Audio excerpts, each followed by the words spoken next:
She said, let's just be friends. After 2 years together. I said perfect. Then I treated her exactly like I treat my other friends, with boundaries. She discovered what just friends really meant when I started dating her best friend. Original post I, 27 male, got the let's just be friends speech from my girlfriend Tara, 26, 3 weeks ago. We'd been together for 2 years, lived together for 1. I thought we were solid, talking about future plans, her sister's wedding next summer where I was supposed to be her +1, the whole thing. Then on a random Thursday evening, she sits me down. We need to talk. Me already knowing where this was heading. Okay. I love you, but I'm not in love with you anymore. I think we should transition to being friends. Transition? Yeah, you know. We get along so well, have the same friend group, similar interests. We'd make amazing friends. But not amazing partners? Looking uncomfortable. It's not like that. I just need to find myself, explore who I am outside of us. But I don't want to lose you completely. Me, so you want to break up but keep me around? When you say it like that, it sounds bad. I just think we're better as friends. We can still hang out, still be part of each other's lives. Here's what killed me. She said all this while already having packed a bag. Her friend Marissa was picking her up in an hour. She'd planned this whole thing out, down to having somewhere to stay. You've already got an exit strategy. I knew you'd be upset. Marissa said I could crash with her while we figure out the living situation. The living situation? Well, yeah, we'll need to sort out the apartment.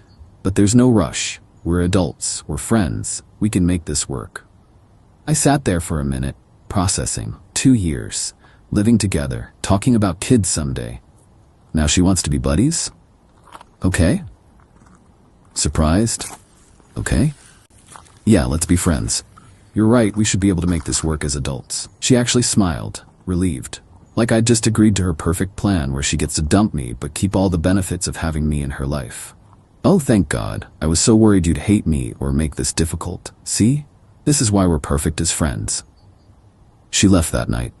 Marissa picked her up, gave me this pitying look like I was some kicked puppy. I just waved. The next morning, I did exactly what Tara asked. I treated her like a friend. And that's when I learned she had a very different definition of friendship than I did. First text came at 7 a.m. Tara, hey, hope you slept okay. Could you drop off my work laptop? I forgot it in the rush. Me, sure, I'll leave it at the front desk of your office Monday. Can't you bring it by Marissa's? I need it for the weekend. I've got plans. Monday works better for me. Plans? What plans? Friend stuff. She didn't like that, but what was she gonna say? We're just friends now. Friends don't drop everything for each other. Saturday, she texted again. Hey, Marissa and I are going to that new brunch place. Wanna come? Thanks, but I'm good. Have fun. Come on, we always do Saturday brunch. That was when we were dating. Enjoy your meal. 2 hours later. This is weird. Why are you being like this? Like what? Distant. Cold. I'm being friendly. Literally what you asked for. Update 1. Week 2 of friendship, and Tara was starting to crack. See, when she said let's be friends, what she meant was let's keep everything exactly the same minus the romance. What I heard was let's have appropriate boundaries like I do with all my other friends. She showed up at the apartment on Tuesday while I was at work. Still had her key. Helped herself to groceries, did some laundry, even took a shower. Left me a note. Borrowed some stuff, hope that's cool. I texted her. Me, hey, noticed you came by. I'll need the key back when you get a chance. What? Why? My friends don't have keys to my place. But I still have stuff there. We can arrange times for you to get your things, just like friends do when they need to pick stuff up. This is ridiculous. We live together. We used to live together. Now we're friends. Different relationship, different boundaries. She came by that evening furious. You changed the locks. Me, no, just rekeyed them. Gave notice you no longer live here. Here's a box of your immediate stuff. I can't believe you're being so petty. Petty? I'm treating you exactly like I treat my friends. None of them have keys to my place. But I'm not just any friend. According to you, that's exactly what you are. The entitlement started showing. She expected to still be my emergency contact, Still be on my Netflix, still have access to my Prime account. Nope. But the real kicker came that weekend. Our mutual friend group was having a game night. I showed up solo. She showed up with some dude named Connor. Tara, loudly enough for everyone to hear, "This is Connor. We met at yoga." Connor seemed nice enough, clearly brought as a prop to make me jealous. I shook his hand, welcomed him to game night, then proceeded to destroy everyone at code names while paying them zero special attention. Halfway through the night, Tara cornered me in the kitchen. "Tara, you don't even care that I'm here with someone else." Me, why would I? We're friends. Friends date people. You're not even a little jealous? Are you jealous when your other friends date people? That's different. How? She couldn't answer, because there was no answer that didn't admit she wanted me to pine for her while she found herself. But the best part? Her bestie Marissa had been extra friendly all night. Kept finding excuses to talk to me, laugh at my jokes, touch my arm. I wasn't trying to make anything happen, just being my normal self without Tara's shadow. Next morning, Tara texts, "Tara, what was that with you and Marissa?" What was what? You know what? The flirting. We were just talking. Friends talk. She's my best friend. And I'm your friend too, right? Friends can be friends with each other's friends. Radio silence for 3 days. Then Thursday, she tried a new tactic. I think I made a mistake. About what? Us. Maybe we should talk. Sure. What's up? In person, over dinner, our place? You mean the Italian spot? I actually have plans, but we could grab coffee Saturday afternoon if you want to chat. Plans with who? Does it matter? Friends don't need to report their schedules to each other. Is it Marissa? Coffee Saturday or no? This isn't how friends act. This is exactly how friends act. You're thinking of how boyfriends act. Common mistake. Update 2. 3 weeks in and Tara's finding herself journey was not going as planned. Connor from yoga ghosted her after 2 dates. Turns out he wasn't interested in being anyone's rebound. Meanwhile, I was living my best life as a single dude with excellent boundaries. Then Marissa made her move. She texted me Thursday night, "Hey, random, but I have an extra ticket to that comedy show Saturday. Interested?" Now, I need to be clear, I didn't pursue Marissa. Didn't even think of her that way until she started showing interest. But she was fun, attractive, and most importantly knew exactly what she wanted. No games, no transitions, no keeping me as a backup plan. Me, sure, sounds fun. Marissa, great. Fair warning though, Tara's being weird about us hanging out, just wanted you to know. Noted. Still interested if you are.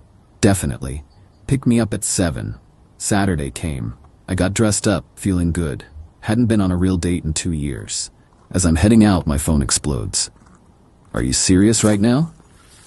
About what? Marissa told me you're taking her out. She invited me to a comedy show. You can't date my best friend. Why not? We're both single. Because it's girl code. She can't date my ex. I thought I was your friend, not your ex. You know what I mean? I really don't. Friends don't have dibs on who their friends can date. She called 17 times. I put my phone on silent. The date with Marissa was fantastic. She was actually hilarious, something I'd never noticed when she was just Tara's friend. We talked about everything except Tara. Well, until the end. Marissa, I should probably tell you, Tara's losing it. She called me crying, saying I betrayed her. Me? How do you feel about that? Honestly, she's been a pretty crappy friend lately. Everything's about her journey and her growth. She literally told me last week that keeping you as a friend was her safety net in case she didn't find someone better. She said that? Word for word. That's actually what made me realize you deserved better, and that maybe I wanted to shoot my shot. We kissed goodnight. Nothing more, just a sweet first date kiss. I posted nothing online, told no one, but somehow Tara knew. Sunday morning 6 a.m. she's pounding on my door. Open up, I know you're in there. We threw the door. It's 6 a.m. Tara. I don't care, we need to talk now. About what? You kissed her, my best friend. Me and? I opened the door. She looked rough. Hair unwashed, eyes red, wearing the same clothes from Friday. You're doing this to hurt me. I'm living my life. You're the one who decided we shouldn't be together. I said friends, not that you could date my friends. You said you needed to find yourself. I'm letting you, while I move on. With Marissa? She's single, I'm single, we like each other. That's how dating works. She tried to push past me into the apartment. I blocked her. You don't live here anymore. I have things inside. Then schedule a time to get them, like we discussed. You're being cruel. Me, I'm maintaining boundaries. There's a difference. That's when the real entitlement showed. She started a campaign, calling mutual friends, spinning stories about how I was revenge dating her best friend, how I was manipulating the situation to hurt her. Some friends bought it, most didn't. Our buddy Jake called me, "Bro, Tara's saying you're only dating Marissa to get back at her." Me, did she mention she dumped me to find herself, but wanted to keep me around as a friend? She left that part out. Funny how that works. But Tara wasn't done. She tried to sabotage my work, called my office claiming to be my emergency contact, saying I was having a mental health crisis and needed time off. My boss called me in, concerned. "Boss, your girlfriend called, said you're struggling?" Me, ex-girlfriend, and I'm fine. She's having a hard time with the breakup. She seemed very convinced you needed help. Me, I'll handle it. Sorry she bothered you. Documented everything with HR. Started a paper trail just in case. Update 3. A month after the "let's be friends" conversation, Tara's carefully constructed plan had completely backfired. Marissa and I were officially dating. Nothing serious yet, just enjoying each other's company without the drama. Tara, on the other hand, was spiraling. She tried everything. First, she attempted to turn Marissa against me by sending her screenshots of our old conversations, love notes I'd written, intimate photos, clothed, but clearly couple photos. Marissa showed me everything. Marissa, she's trying to make me jealous of your past relationship. Me, is it working? No, it's actually showing me how patient you were with her BS. Then Tara tried the nuclear option. She claimed she was pregnant. Got a text at 2 a.m. "We need to talk. I'm late." Me, late for what? You know what I mean, I'm pregnant. Congratulations, who's the father? Are you serious? You. Interesting, considering we haven't had sex in 2 months. It can take time to show up. And you've been with how many guys since then? Connor from yoga? The dude from the bar Marissa mentioned? I can't believe you're accusing me of lying. Me, I'm not accusing. I'm doing math. If you're pregnant and think it might be mine, let's handle this properly. Doctor's appointment, paternity test when possible. Radio silence. Next day, she texts. False alarm, got my period. Convenient. But the real meltdown came when she realized I'd been serious about dividing our shared life properly. See, when she left, she assumed I'd keep paying for everything while she found herself. The apartment, the utilities, the shared phone plan we'd gotten for the discount. Got a call from her mom. Her mom? What's this about you canceling Tara's phone? Me, I removed her from my plan. She needs to get her own. Her mom, but she can't afford that right now. Then she should have thought about that before ending our relationship. You're being petty. After 2 years. I'm being practical. Friends don't pay each other's phone bills. Her mom, she made a mistake. She realizes that now. Then she learned a valuable lesson. The peak entitlement came when Tara found out Marissa and I were planning a weekend trip. The same beach town where Tara and I had gone for our anniversary last year. Tara sent a novel-length text about how I was rewriting our memories and disrespecting what we had. How dare I take her best friend to our special place? Me, it's a public beach. You don't own it. You know what you're doing? Yeah, taking my girlfriend on a nice weekend trip. She's not your girlfriend. She's my friend. Was, past tense, she dropped you after you tried to guilt trip her for being happy. That's when Tara made her biggest mistake. She showed up at Marissa's work, caused a scene. Security had to escort her out. Marissa's boss was not amused. Marissa called me, shaken. She's lost it, completely lost it. She screamed that I stole her life. Want to file a restraining order?